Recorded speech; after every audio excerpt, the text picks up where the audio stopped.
Hey rollers, in a recent tournament match I faced Alex, an experienced black belt with some serious skills. I wasn't quite ready for the 2 lessons that he was about to teach me. Alex has an impressive grappling resume, and I watched him slice through some monsters to win the no-gi absolute division of this same tournament. I noticed his confidence with the leg game, thought of my precious MCLs, and then got my tapper warmed up. Let's get it all! Still, I didn't want to roll scared, so I went at him with my best game. Alex and I spent some time trying to find wrist control or collar ties, but we were both hesitant to lock up.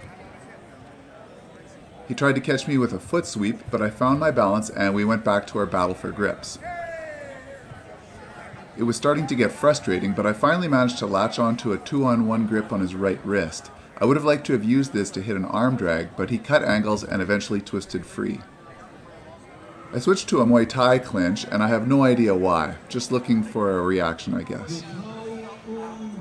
I tried to surprise him by dipping down for a single leg, but I left my head too low and Alex wrapped up a guillotine. I dropped his leg so I could fight off the threat and then separated his hands and pulled my head free.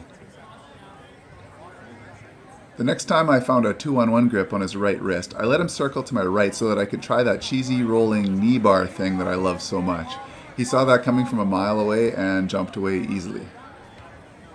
Coming up, you'll see Alex try a slick takedown. He tried to shoot in and use his right leg to trap my foot.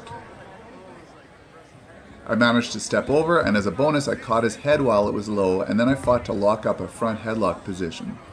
His base was solid, but I used a ratcheting motion to pull him forward. I was too eager to jump for the back, and he rolled out before I could get my left hook in. He also controlled my right arm, so I couldn't secure a strong backpack either. My underhook wasn't enough to prevent him from rotating until he was in my close guard. I made no attempt to control his posture, so he stood up and looked for a way to attack my open guard. I was very concerned at this point about his leg attacks. I was keeping my knees tucked to prevent an easy step back. What I should have been concerned with was the steamrolling shin across my groin. These side-to-side knee cut passes can leave a trail of devastation. So, lesson 1 was to more closely monitor the position of my opponent's shin when he's in my open guard. I definitely want to avoid this scenario. The ref seems to think everything's okay. That was the first painful lesson, and now it was time for my second. I can spoil it now by telling you that this lesson is more about humility. We reset to where we left off and shared one of the most awkward slap bumps of all time. Yes, that's one for the books. Here's where I completely forgot to guard against the step back into 411. I brought my legs across to make it the easiest entry possible. Alex stepped back and wrapped up both legs. My right leg was trapped deep, so I tried to use my left foot to keep his grips away from my very exposed heel. He attacked my left foot by trapping my toes in his armpit and turning my heel upwards with his forearm.